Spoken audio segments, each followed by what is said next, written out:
அஸ்ஸலாமு அலைக்கும் வரஹ்மத்துல்லாஹி வபரகாத்துஹு. பிஸ்மில்லா அல்ஹம்துலில்லா.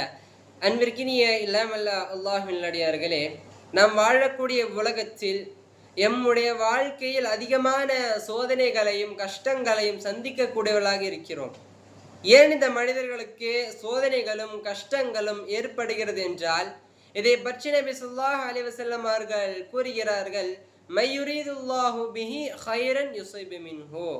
அல்லாஹ் ஒருவனுக்கு நல்லதை நாடிவிட்டான் என்று சொன்னால் அவனை சோதிப்பான் என்று நபி ஸல்லல்லாஹு அலைஹி வஸல்லம் அவர்கள் கூறினார்கள்.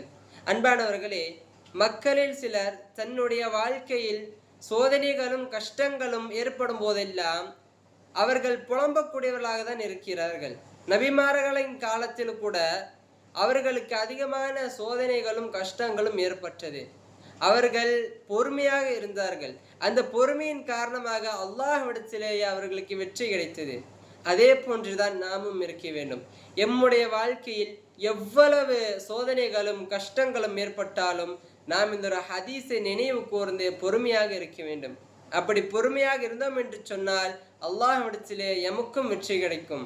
அதனால் எம்முடைய வாழ்க்கையில் பொறுமையை காத்து அல்லாஹ்விடத்திலே நற்செய்தியை பெறக்கூடிய பாக்கியத்தை வல்ல ரஹ்மான் நம்ம அனைவருக்கும் தந்தரில் புரிவானாக. அஸ்ஸலாமு அலைக்கும் வரஹ்மத்துல்லாஹி வபரகாத்துஹு.